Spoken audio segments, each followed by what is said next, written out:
The 59th Minute FPL podcast is brought to you by Bet365, the world's favourite online betting company. The Bet365 app lets you access pre-match and in-play markets and provides instant match updates across the biggest sports.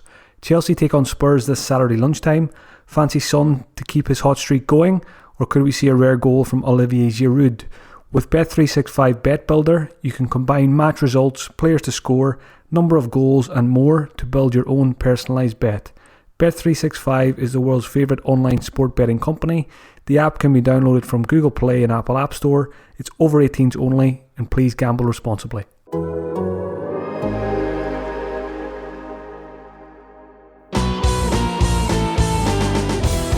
Hi folks, welcome to another episode of the 59th Minute FPL podcast, which is brought to you by The Athletic. I'm Mark McGettigan, also known as FPL General, recording on Monday night, the 17th of February. Gameweek 27 is coming up this weekend, but before that we have the rearranged Manchester City versus West Ham fixture to come on Wednesday night, as well as Champions League and Europa League action. All our podcasts are free in all the usual places, but if you'd like to hear ad-free versions, then you can subscribe to The Athletic with a 40% discount using the code FPLPOD. In this week's show, I'm going to welcome 4 new players to the 59th Minute Club, do a quick review of how Gameweek 26 is going for me so far, update my watch list, take a few questions from Twitter, and then I'll finish with Captaincy for Gameweek 27, and most importantly, give you an update on my Wildcard squad and how it is shaping up. Shoutouts first of all, welcome to the club, Oxlade-Chamberlain and Wijnaldum. So Jurgen Klopp gave us a double 59th minute substitution during the week, as well as the Aston Villa Spurs game. We also had a double 59th minute substitution there, but it was a player from each team, Eric Dyer from Spurs and Danny Drinkwater from Aston Villa. So I think that's the first time this season where 4 players have entered the club in the same week. One shout out as well, a notable mention to Pascal Gross. He was extremely close to getting a shout out. He played 60 minutes, so he's had a 58, a 59 and a 60 now this season. So he's very close to adding to his 2 59-minute appearances from last season. So if ever there was a player that is very likely to get taken off in the dreaded 59th minute, it is that guy, Pascal Gross. So welcome to the new members, and hopefully there'll be a few more in Game Week 27. So keep an eye on that clock when you're watching the games, folks. How is Game Week 26 going for me so far? It's going very well. I've only got Bruyne left to play on Wednesday night. I'm sitting on 68 points, so very healthy green arrow so far. I've gone up about 100,000 places before that Manchester City game, so I would expect to drop back a bit if the likes of Aguero and Mahrez do well in that fixture, but hopefully De Bruyne can get me a few points and get me up to about 75 points for the game week. And that should be a healthy green arrow. As you know, I've activated my wildcard. I activated it as soon as Game Week 26 began, so it seems to have the desired effect. All the players I'm selling on the wildcard have given me parting gifts. The likes of Soyuncu get me 7 points. Lundstrom get me 7 points as well. Both of those guys have already left my squad. In defence, Trent Alexander-Arnold, 7 points there as well. So across the board, 7 pointers for my 3 defenders. In midfield then, Son Heung-min coming in with 13 points. Very healthy return there as a differential. Grealish, the ever consistent Aston Villa man, 6 points. Captain blank from Salah. And KDB to come. Up front then, healthy numbers as well. Calvert-Lewin got me 11 points. Danny Ings, first time I've owned him all season. Good to get a goal and a bonus point out of Danny as well.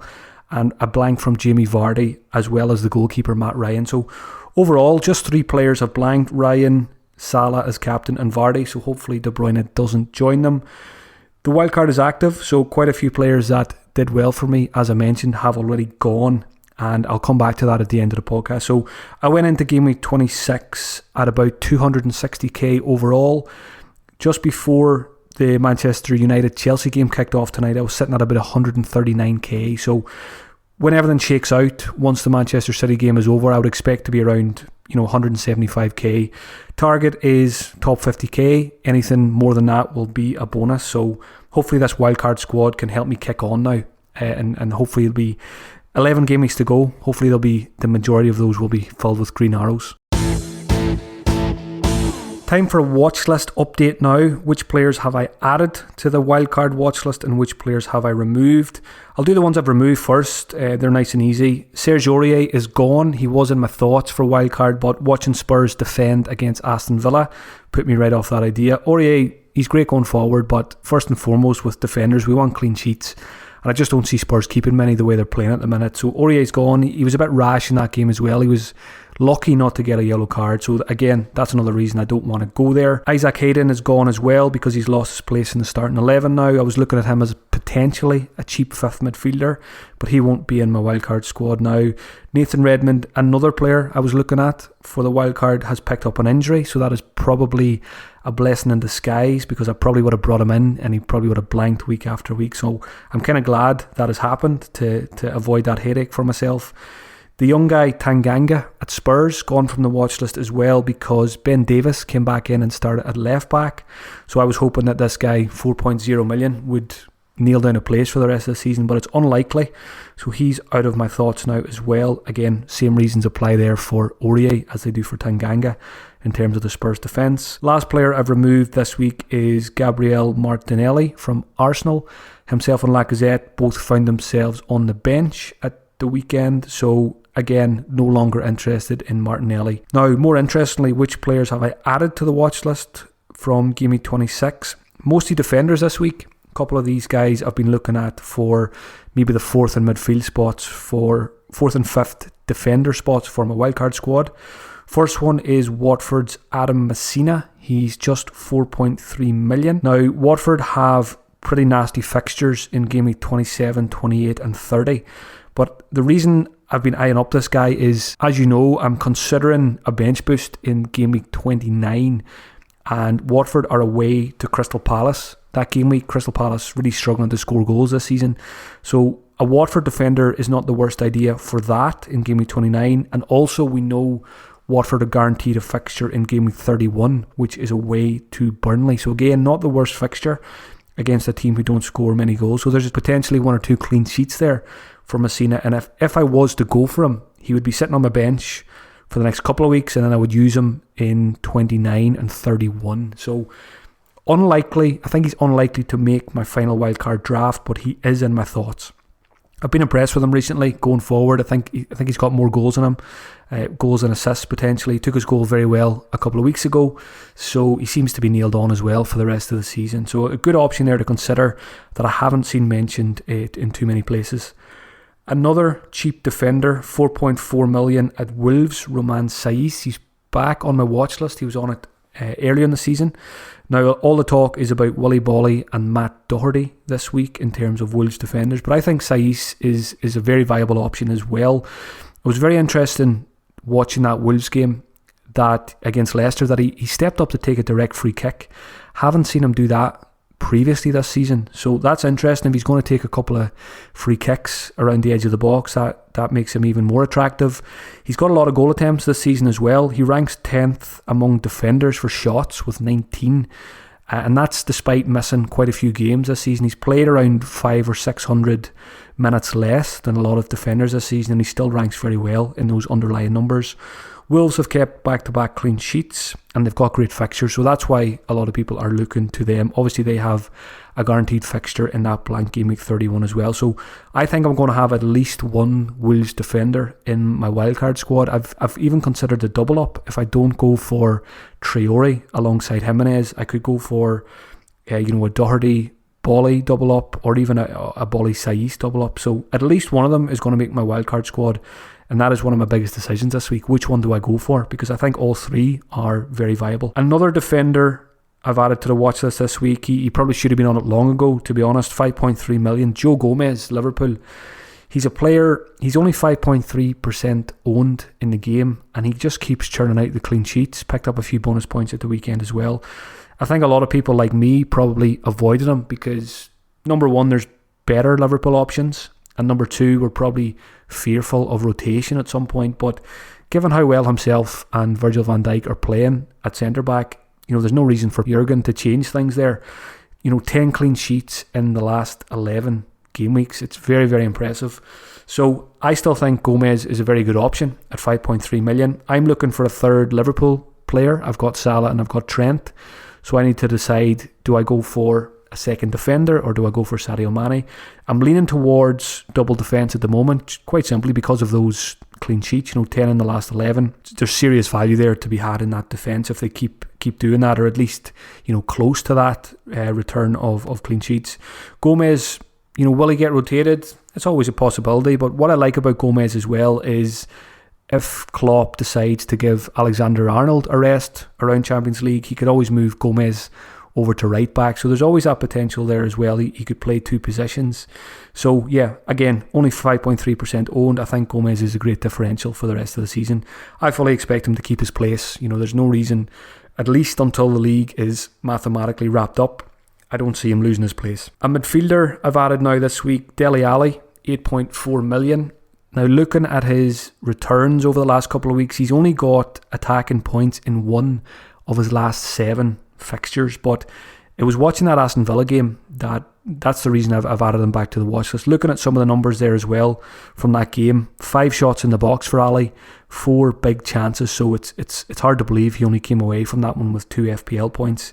Again, big differential. He's only 5.4% owned at the time of recording. Obviously, Heung-min Son is the Spurs attacker to own, but I think if you can't quite stretch to Heung-min Son and you're looking to get a Spurs attacker, Dele Alli is a very viable alternative as well. He's been taken off early in quite a few games, so he hasn't been completing 90 minutes in all of them recently, but I wouldn't let that put you off. I think he's a very good option, as is the new guy Bruyne as well. I thought he was very impressive against Aston Villa, but again, the caveat here is it was Aston Villa. A lot of people are going to get excited by Son and Ali now, but if only they could play Aston Villa every week, we would all have them and we'd be giving them the armband. So again, a lot of people are probably wondering this week, should they find the cash to bring in Son? I don't think he's a must-have. No player is ever a must-have in FPL, and the fixtures are not great for Spurs anyway, so it's easy to fall into the trap after one game, but don't get overexcited by these Spurs guys, because I can't see them scoring 3 or 4 goals very often this season, given what I've seen over the last couple of weeks. Thanks as always to everyone who sent in the questions on Twitter. You can do so at FPL General. Usually I put out the tweet on a Monday evening for those questions. First one came in this week from Morris FC FPL. Very good FPL manager, Morris. He asks, Vardy or Calvert-Lewin alongside Ings and Jimenez. So yeah, this is something I've had to decide myself on my wildcard this week. So it's Ings and Jimenez are the 2 most popular forwards at the minute. I think most people will agree with that. Ings having the season of his life, and Jimenez has just been so reliable for over a season and a half now. So Jimenez is coming back in to my wildcard squad. Danny Ings is going to stay. So my question then is, who do I partner with those 2 up front? And it is between those 2 for me. I've had Vardy for quite a while now. He's been very disappointing, very frustrating. I've had Calvert-Lewin for 2 or 3 weeks, and he's done really well for me. And the question with him is the fixtures are really tricky. So classic case of form versus fixtures in the case of Calvert-Lewin. But for me, I'm very loyal to players who've done well for me. I think Everton are playing very well under Ancelotti. They're fighting for a European place. Although on paper those fixtures don't look great for Everton, it's Arsenal, Manchester United, Chelsea in the next 3. I think Calvert-Lewin can get a few goals in those games, the way he's playing and the way Everton are playing. So 6 million, 6.1 million, you're not expecting too much from him.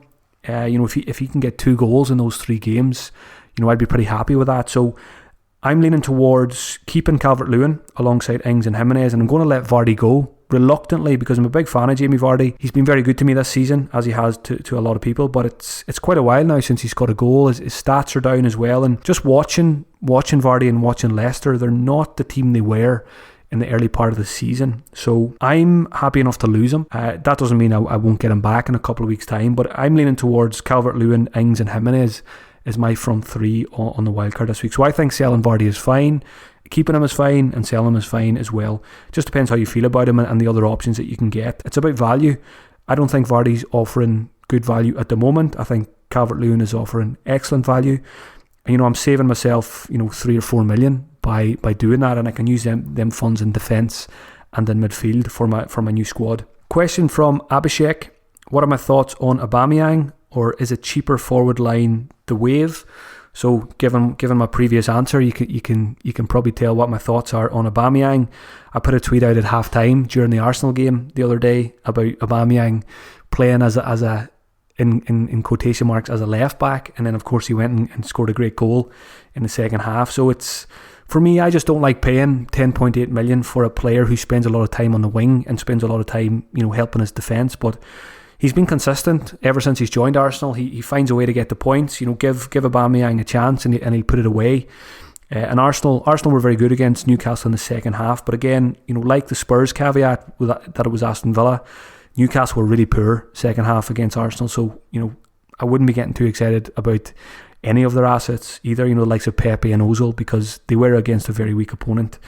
Aubameyang for me is, again, I'm always looking for value, and at 10.8 million, I don't think he represents excellent value, especially because I would find it very hard to trust him in terms of captaincy. So if I have a player that costs 11, 12 million, I want to be able to captain them. And for me, I just don't have that trust in Aubameyang or Arsenal at the moment. So for me, it's a no. I think he is a very viable option. I think if you have him, you keep him. The fixtures are good. Yes, he has a blank in Gameweek 28, but if you can get through that by just benching him, I think you've got to keep him now if you own him. But for me, I wouldn't be going out to buy him. Question from Jossie. Jossie's got a similar scenario to myself this week. He's asking, Mane or Robertson, is it worth reverting to double Liverpool midfield? So Jossie's like me. He had Salah Mane a couple of weeks ago, and I presume like me he got rid of Mane and he's thinking about getting him back now. So I've got that opportunity on Wildcard this week. I'm going to keep Salah. Do I get Robertson, Van Dijk, or do I go back to Sadio Mane? And for me, again, it all comes back to looking for value, and I don't like getting Mane alongside Salah simply for cash reasons. 24, 25 million tied up in two players from the same team when you can only captain one of them in any given game week. That is not, for me, that's not value. And the way the defence have been performing, I've only had one defender for quite a while now, and every time they keep a clean sheet it hurts me, because a lot of people have double defence. Some people even have triple defence, which has been doing very well for them recently. So for me, I think it's a no-brainer to go for two defenders, the way Liverpool are controlling games and churning out the clean sheets. For me, I think I'm leaning towards Robertson. Number one, I had him earlier in the season and he was great for me. His ownership's quite low as well compared to some of the others, and he's a bonus points magnet. He picked up 3 bonus points in the most recent game. So for me, I think I'm going to go Trent, Robertson and Salah as my Liverpool triple up, and reluctantly go without Mane. I love him as a player. I think he's one of the best players in the game this season, but I'm going to back Salah, especially that he's on penalties. He's in great form. Question from FPL Warrior. Is it time to ship De Bruyne? So again, this is another question I'm asking myself this week on Wildcard. Do I keep the legend that is De Bruyne, who's been very, very consistent this season, or do I let him go ahead of a couple of tricky fixtures and a blank in Gameweek 28, and use his cash to get an overall, more balanced squad? So I think if ever there was a time to sell him, I think now is probably okay. They play Leicester. Obviously, they've got West Ham in Gameweek 26, which is yet to go.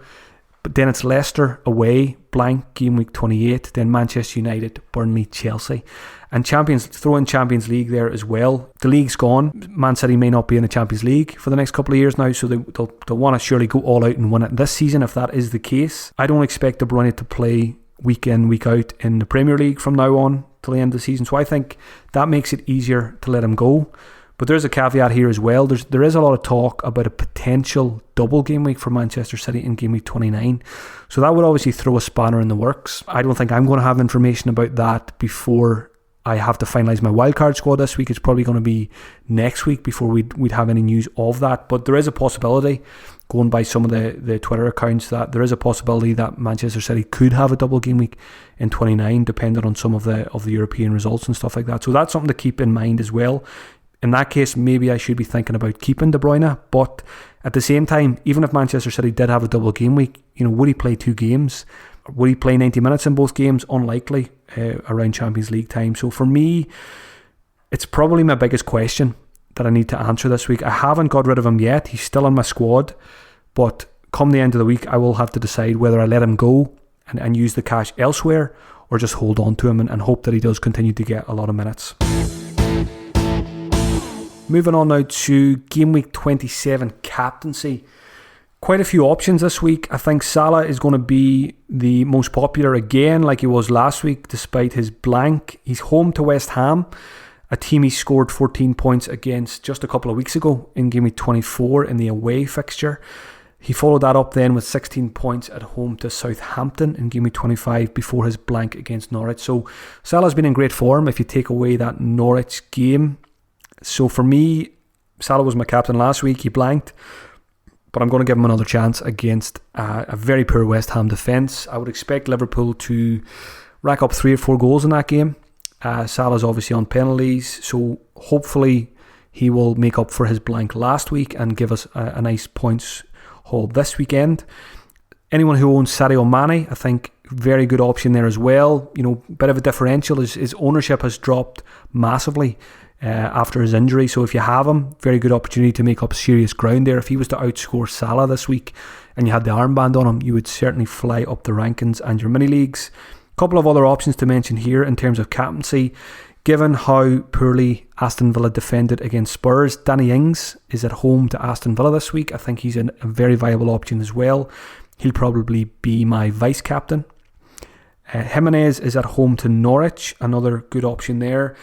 Wolves do have Europa League, so on Thursday night it's always a worry, you know, captaining a player after a European game.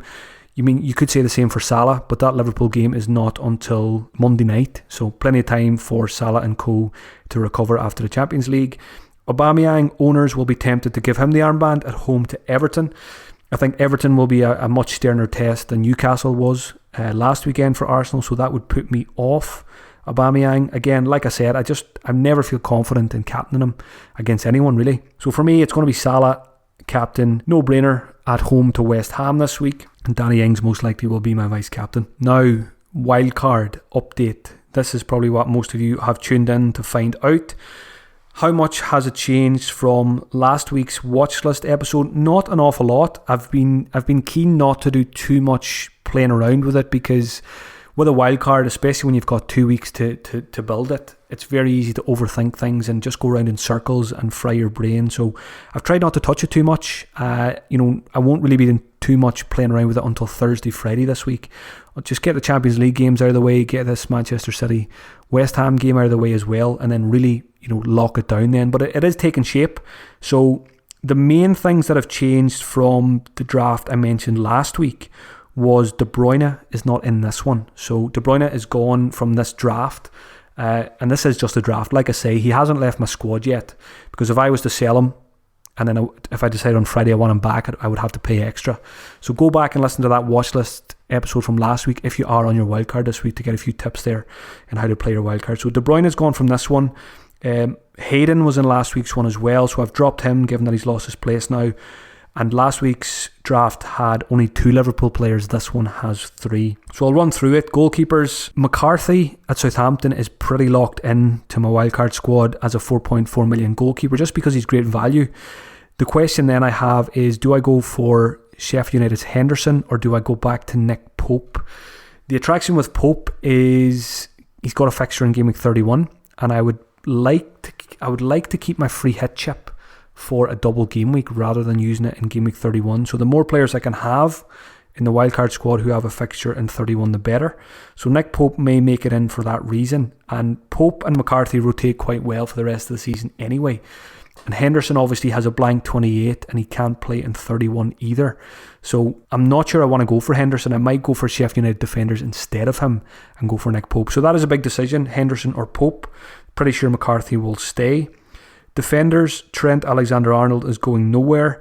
Robertson is winning the race to join him. Matt Doherty at Wolves is going to make up my 3 starting defenders for this draft. And then the 2 subs would be Egan from Sheffield United and Stevens. That is the Southampton Stevens, not the Sheffield United Stevens. So that would be the back 5. Salah will stay. Son will stay. Grealish looks like he's going to survive now as well. I just can't bring myself to sell him, even though he has a blank in 28. I want him for the Southampton fixture, watching Southampton defending at the weekend against Burnley. I would like to be able to carry Grealish, even though the fixtures are tricky for Aston Villa. I fancy them to score in most games. They're awful defensively, but I think they're pretty good going forward, Grealish in particular. So I would like to keep him because he's been good to me this season. So if I can keep him for Southampton, bench him in Gameweek 28 and then just start him for the rest of the season, he's probably going to survive, I think. Mainly because there's not that many midfielders I like anyway. So Salah, Son, Grealish will probably stay. The fourth midfield spot is up for grabs in my wildcard. The two leading candidates at the moment are Harvey Barnes at Leicester and Traore at Wolves. So probably one of those guys. And then my fifth midfielder for the bench most weeks will be John Fleck. And up front is probably the most settled. I don't think this will change. Danny Ings, Jimenez and Calvert-Lewin, as I discussed earlier. So that wildcard squad would give me the opportunity to bench boost in Gameweek 29. So that would give me a bench in Gameweek 29 of Alex McCarthy as the goalkeeper, his teammate Stevens and John Egan in defence, and John Fleck. So to me that would be a very viable week to play the bench boost chip. If my starting 11 are all fine, there's no injuries, no suspensions, and those four guys look like they're all going to start, they've all got good fixtures. So I would be quite hopeful of doing well out of that bench boost. So one thing I'm keen not to do with this wildcard is not to get blinded by bench boost. So I don't want to, also by the blank game weeks as well, I want to focus on just getting good players who've got good fixtures for the rest of the season. I don't want to overvalue the chips, which is a very easy trap to fall into. Bench boost is, in my opinion, a very overrated chip, as are most chips. Also, FPL managers get very excited by triple captains, bench boost and free hits and all that kind of stuff.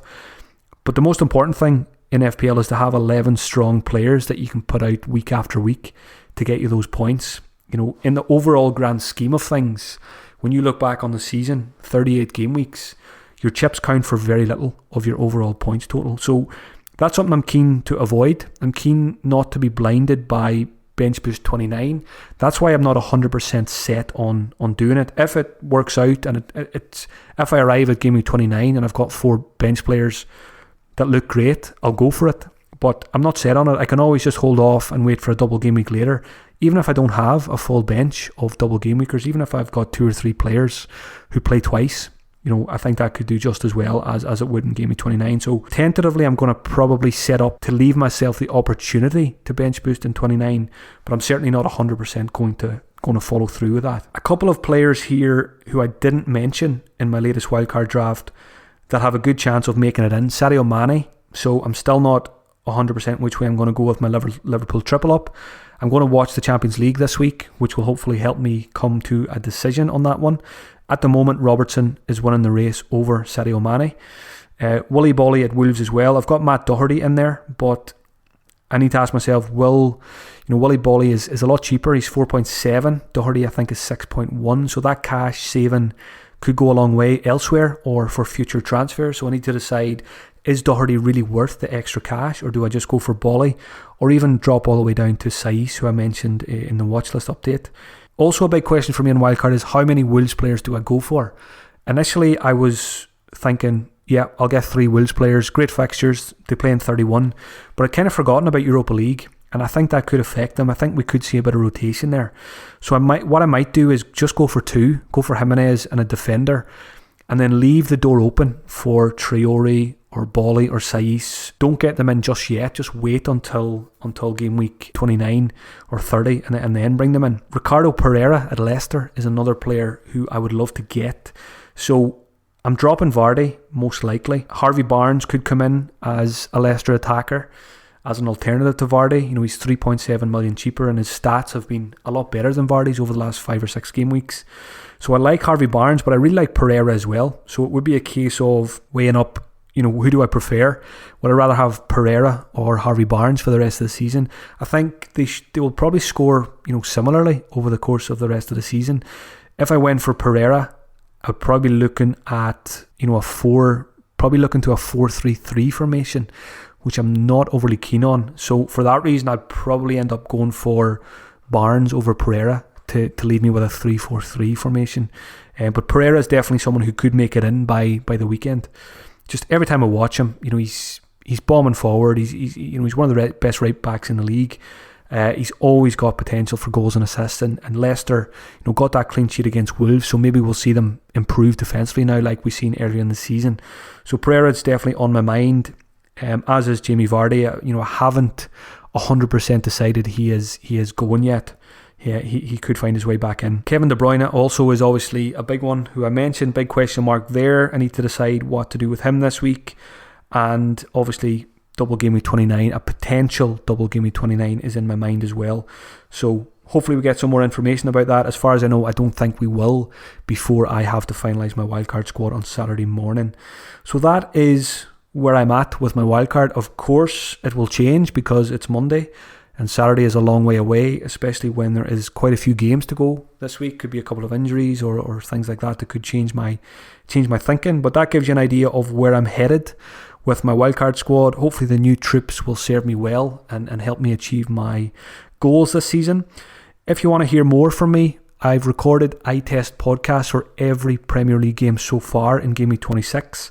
I've watched 90 minutes of all 8 games, and I will do so for the United game and the City game as well this week. So if you're like me in particular and you're building your wildcard squad, check out my Patreon page to get a rundown of every team in the league from Game Week 26. Thank you for taking the time to listen to the podcast, folks. I really appreciate it. Enjoy the Manchester City game on Wednesday, particularly if you're on Aguero captain. I hope it goes well for you, but deep down I really hope it doesn't because I don't have him. Enjoy the European games as well, Champions League and Europa League, and good luck in Game Week 27. I'll be back next week with a preview to Game Week 28.